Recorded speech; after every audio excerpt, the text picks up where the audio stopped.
dari segi posisi infak itu merupakan pilar ketakwaan, ya. Jadi kalau kita membicarakan infak itu membicarakan ketakwaan, gitu. Mari kita lihat dasarnya. A'udzubillahi minasyaitonirrajim. Bismillahirrahmanirrahim. Dzalikal kitabu la raiba fihi hudan lil muttaqin. Kitab ini tidak ada keraguan lagi bagi petunjuk orang-orang yang muttaqin, orang yang takwa. Dilanjutkan dengan siapa itu orang takwa, ya. Alladzina yu'minuna bil ghaib, yang beriman kepada yang gaib, wa yuqimunas shalah, yang mengerjakan salat, wa mimma razaqnahum yunfiqun, dan membelanjakan sebagian. Di sini lebih kepada harta, ya. Konsepnya itu lebih kepada harta yang di ayat ini, ya. Membagikan sebagian dari rezeki untuk diinfakkan. Jadi infak itu kantong besar, ya, kantong besar yang meliputi segala pengeluaran kita. Mengapa saya cenderung itu kantong besar? Karena dia merupakan indikator, ya, dari orang yang takwa. Kemudian dilanjutkan, wa yu'minuna bima unzila ilaik, dan beriman kepada apa yang diturun kepada engkau, Nabi Muhammad. Itu bicaranya kepada Nabi Muhammad, ya. Jadi percaya kepada Quran. Jadi 3 pilar utamanya yang takwa itu, ya. Salat, berinfak, dan membaca Quran, ya, memahami Al-Quran. Jadi kalau kita membicarakan infak, artinya membicarakan bagian dari ketakwaan. Tentu konsekuensinya membicarakan infak juga, sebagaimana kita tahu, sebagaimana kita sudah dalami, infak itu takwa itu bertingkat-tingkat.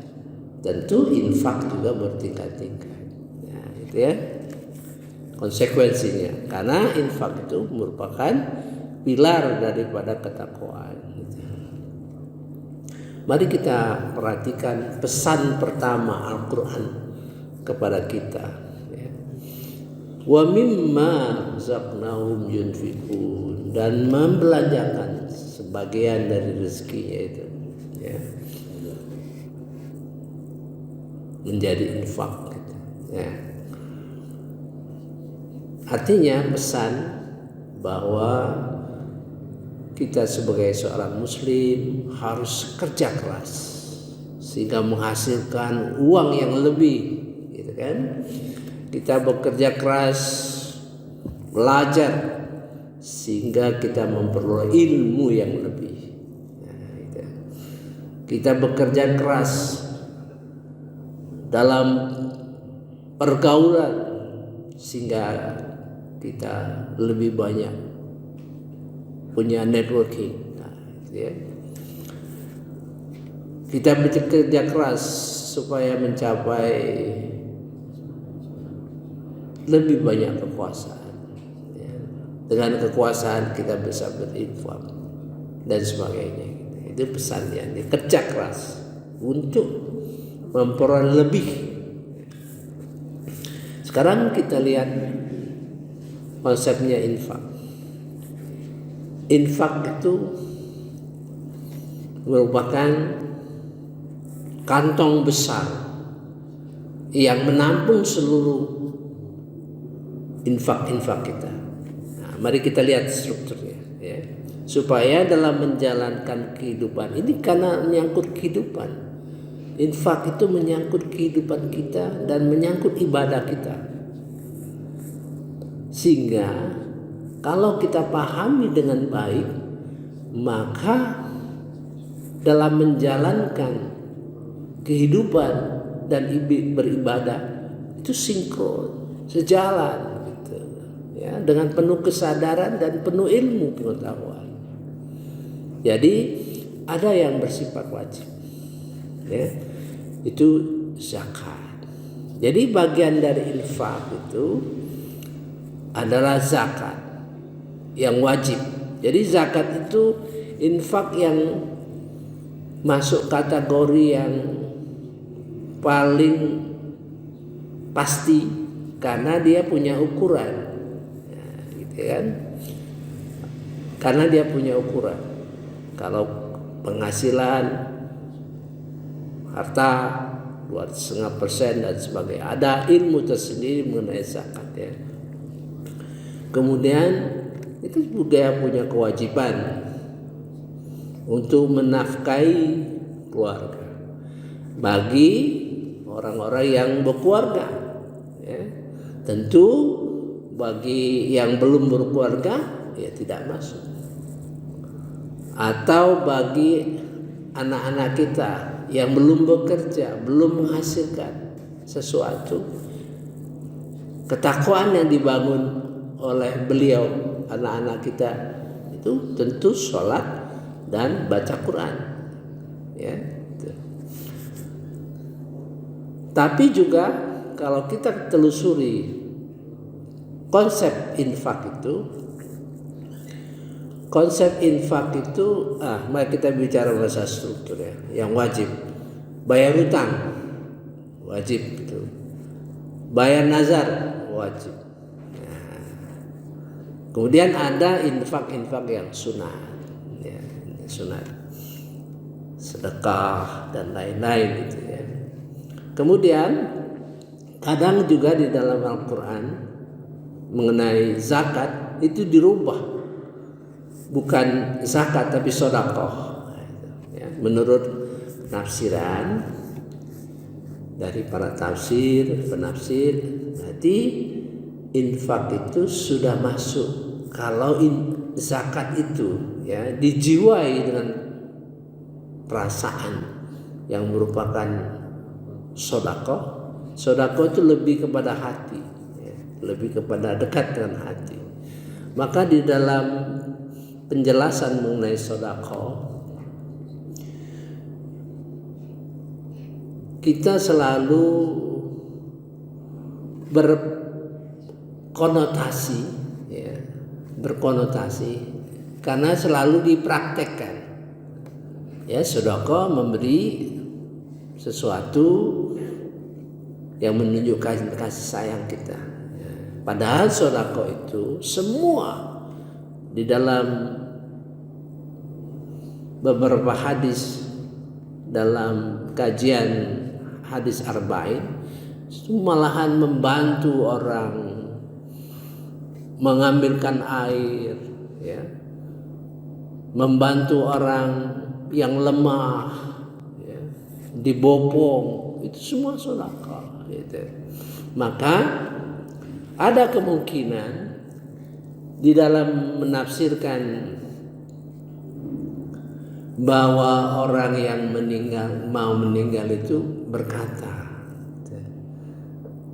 minta ditunda waktunya, di dalam surah At-Taghabun, minta ditunda waktunya, dia akan sedekah. Kalau penafsiran sedekah itu seperti yang kita selalu praktekkan sedekah itu, oh berarti banyak harta tentu disedekah, bukan, ya. Menurut pemahaman saya, ayat itu, ya, di dalam surah At-Taghabun itu mengingatkan kita untuk memperhatikan segala potensi kita yang kita abaikan di dunia ini. Misalnya kita punya tetangga ya, yang bukan muslim, kita tidak pernah bertegur sapa, tidak pernah kita melihat sesuatu yang harus kita singkirkan dari jalan, katakanlah paku. Nah, kalau pribadi kita masih belum, ayat ini mengingatkan kita ya. Oh, artinya banyak kebaikan-kebaikan yang aku abaikan selama ini, sehingga aku minta waktu sebentar saja. Misalnya kita kurang ya, memperhatikan keluarga kita ya, kurang memperhatikan kerabat kita, kurang memperhatikan orang miskin. Bukan saja memberikan infak dalam bentuk materi, bisa saja infak dalam bentuk perhatian ya. Nah, kesadaran itu diingatkan dengan ayat itu. Jangan sampai ketika kita wafat baru sadar. Nah, itu ya. Nah, kemudian pengeluaran-pengeluaran lainnya yang bisa dikategorikan infak ya. Di luar itu ya, pengeluaran nikmat itu bisa pengeluaran mubazir ya, buang-buang uang saja katakanlah ya, dan bisa dilakukan dalam hubungan maksiat gitu ya. Mari kita lihat konsep Al-Quran mengenai infak. Dua konsep Al-Quran. Satu konsep yang bersifat detail, ya. Ada yang bersifat umum. Nah, gitu. Pertanyaannya sama. Ya. Madza yunfikun? Apa itu infak? Ya. Apabila engkau ditanya, Muhammad, maksudnya Nabi Muhammad, yas'alunaka madza yunfikun? Apa itu infak? Jawab, qul ma anfaqtum min khair. Apa yang kalian infakkan dari kebaikan, harta. Ini lebih cenderung kepada harta gitu ya. Kepada walil walidain, pada kedua orang tua, wal aqrabin, kerabat ya, wal yatama, anak yatim, wal masakin, orang miskin, wa bnis sabil. Itu konsep yang kita sangat pahami, yang biasa kita ya. Sekarang kita lihat di ayat 219. Ini satu muka, Al-Quran ini satu muka. 215 di sebelah kiri, 219 sebelah kanan. Pertanyaannya sama. Wa yas'alunaka madza yunfikun? Qul, katakan, al-afwa, segala kelebihan. Jadi lebih waktu, lebih tenaga, lebih pikiran, lebih mampu dalam mengembangkan kepemimpinan, punya networking yang bagus, itu merupakan sarana kita untuk berinfak.